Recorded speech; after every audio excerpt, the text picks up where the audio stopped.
Alright, so as promised, I'm going to go over this instead of going over the next multiple angles lesson because I think you're going to get more out of this today. So please locate this paper.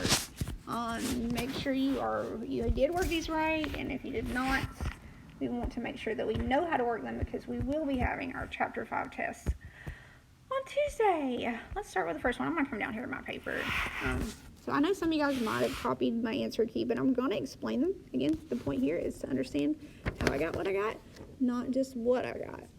So number one, we have cosecant theta times cotangent theta divided by secant theta, and our job is to simplify that. So, of course, my first step, I'm going to change everything into terms of sine and cosine. So I know cosecant is what? 1 over sine. I know cotangent is cosine over sine. And I know secant is 1 over cosine. So lots of fractions and fractions, but it's about to look really nice. So here's what I end up with. So in the top, I can multiply that together, and that becomes cosine over sine squared, right? Sine times sine is sine squared.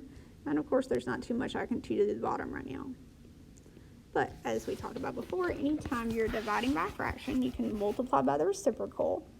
So I'm going to leave the numerator alone. Cosine over sine squared is going to stay the same.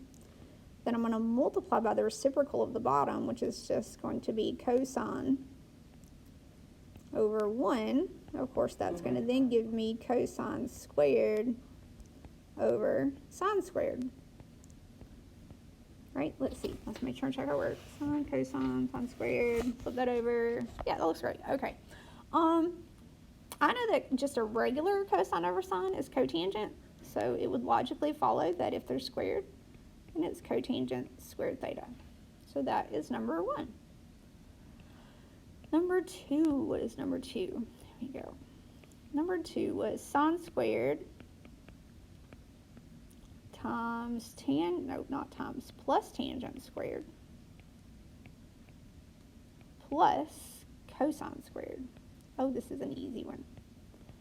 Because, so this is super easy, because we know that sine squared plus cosine squared is just 1, right? That's one of our Pythagorean identities. So this is really just 1 plus tangent squared. And again, if you look at your Pythagorean identities, 1 plus tangent squared is just secant squared. There we go. Ta-da. That was it. Number 2. That one was short. Totally make up for it in number 3. Let's look at number 3. Not that number 3 is hard. It's just we got to think about some stuff in number 3. We got 1 minus sine squared x. I hate how they go back and forth between theta and x, because I'm going to accidentally write something wrong. All right, cosecant. Okay, so a couple of things. One, we talked about how whenever we have those Pythagorean identities, I'm just going to jot it down over here on the sides. Like, we know the Pythagorean identity is sine squared plus cosine squared, that's a squared, sorry, is 1, right? And we talked about how you're allowed to manipulate that. Like, for example, if I were to subtract sine squared, oh, my handwriting is terrible. I'm sorry, this iPad's being kind of weird. Right? I could just use an algebraic concept, and I get cosine squared is 1 minus sine squared, right? So it's just the Pythagorean identity. We just moved something over. So that's why the numerator in this one is just going to be cosine squared. Unfortunately, the bottom is not as nice.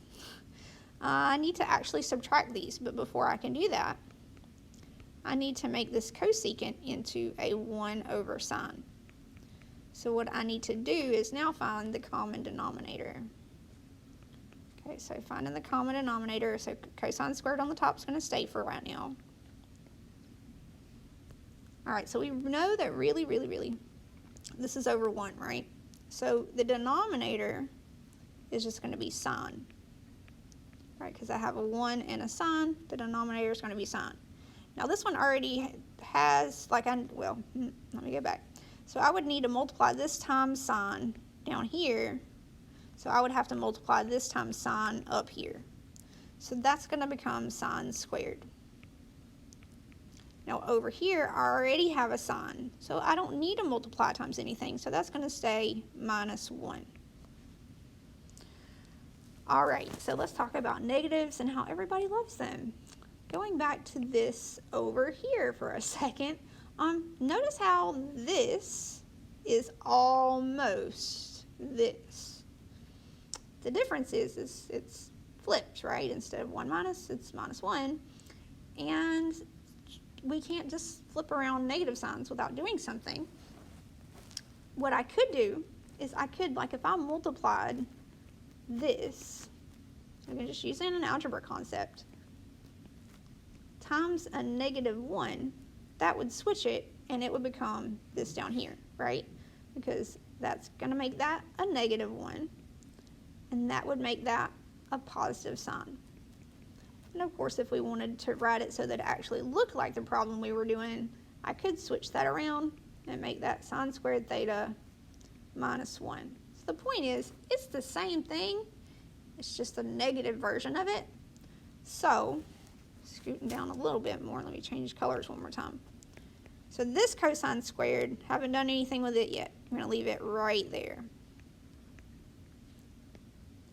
This, because of this, changes into cosine squared also, but it's negative because it's the same thing backwards, right? So that's a negative cosine squared.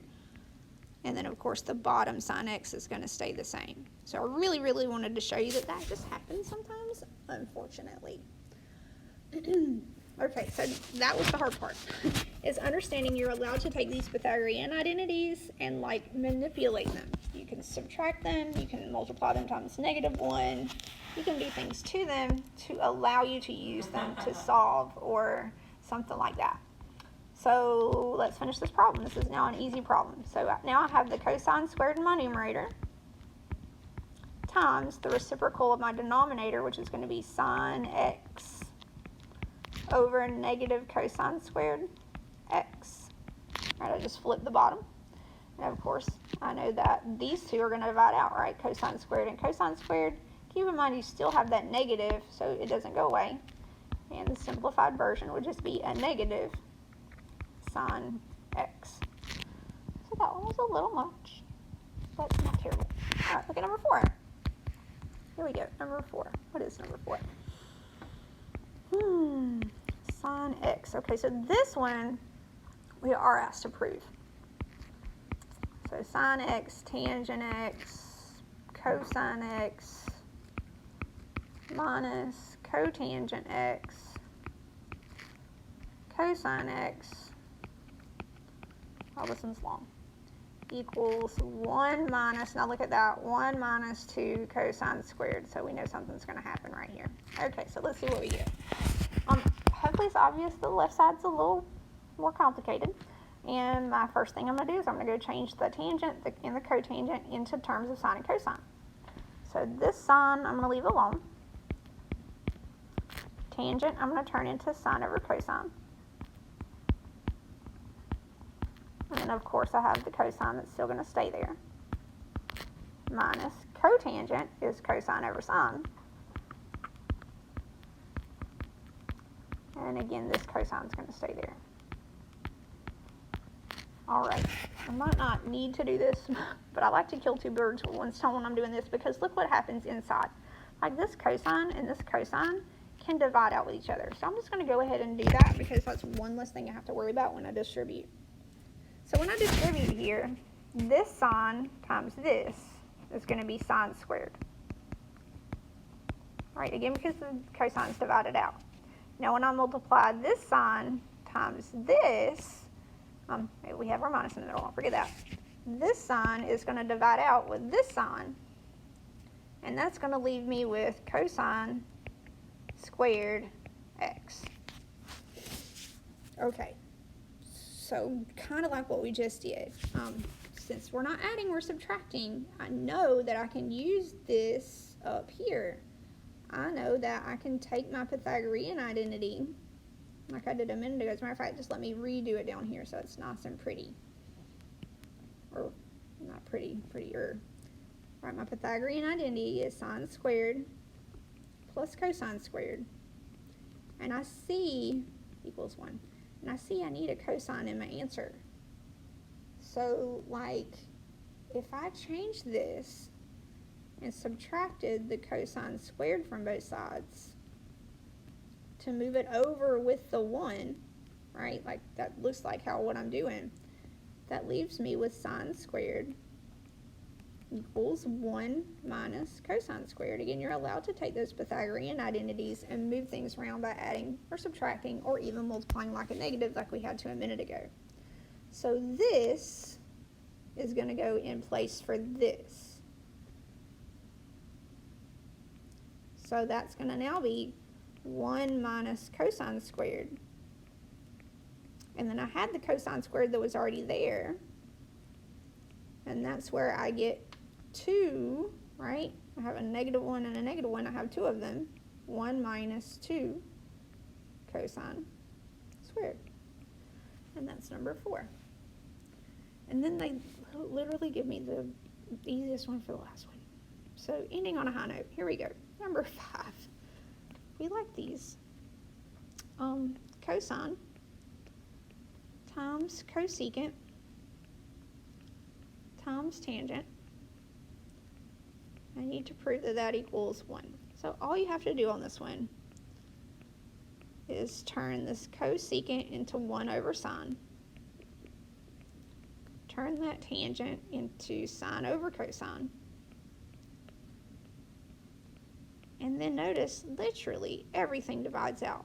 This cosine divides out with that one on the bottom, that one on the bottom, and that sign on the top go away. And I'm left with 1. So please make sure and go back and look over your work and you understand where some of these convoluted things have come from and be prepared with your questions tomorrow.